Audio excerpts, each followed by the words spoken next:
Alrighty, fellas and fellas, welcome back to the Hot Damn Racing Team. And if you're new here, welcome. Let me show you something real quick here. My daughter added to my diagram here. Pretty cool. You should have heard the things that were coming out of her mouth. You know, it sounded kind of sciencey. It was pretty cute. All right, anyway, hot damn hell yeah. What we got going on here is I'm upgrading the oil system, or I will be upgrading the oil system here pretty soon.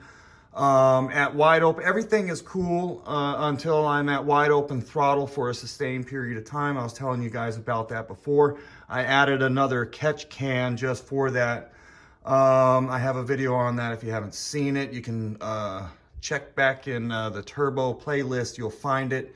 It's a pretty recent video compared to this one. All right, so what we got going on here. All right, let me show you what I have going on right now. All right, what's circled right here in red is not in there right now. So what I have in there right now is we have supply, which we have is oil plate. All right, this is the oil filter. 4AN supply, this is not there right now. A shut-off valve, just in case the oil pump wants to go out when I'm running around town. All right, so through the shut-off valve into a check valve. That check valve is when you turn the engine off. All right, oil doesn't continue to flow into the turbo and then build up and then stay in there. And when you start it up, you have smoke, all that problems. All right, so then you have the pump. All right, you have a 10AN coming out of the turbo.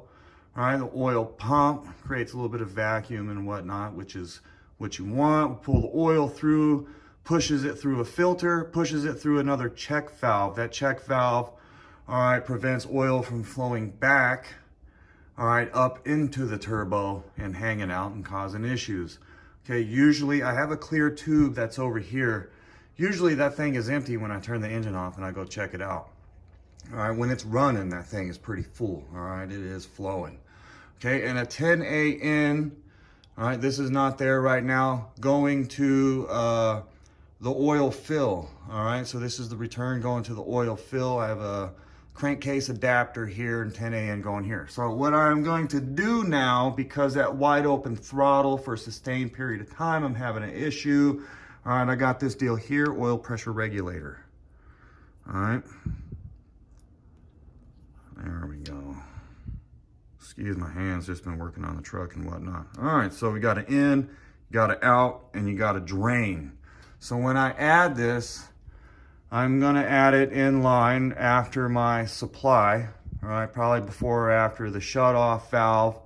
And the drain, I'm gonna add a Y, like right at the return, the oil fill location. All right, I'm gonna add a Y so the drain can go through that Y and from the regulator and from the turbo and the pump. All right, so they're both going to go into the same spot, but at the end, so they don't interrupt each other. I could do this closer, but I don't want any interruption. If I do it right at the head and with a Y, all right, I'm going to have the pressure shooting in into the oil fill without interruption, or at least that's the idea. And that's what I'm going to do. Pretty simple. And the oil pressure, I believe, shouldn't get over 40 PSI, which it gets a lot higher than that when it's cold and when you have it wide open throttle. All right, it's a lot of pressure coming out that Hemi. So that's how my oil system is, all right, and that's how it's gonna be. I hope you guys understood what I was getting at here. I will go over, you know what I will do once I get this regulator in, I'll go back over everything and show you visually how everything is set up, right, on the truck, and instead of showing you a diagram here. But this is just kind of a heads up what's going on, what I will be doing. All right, how the hell yeah, I guess so.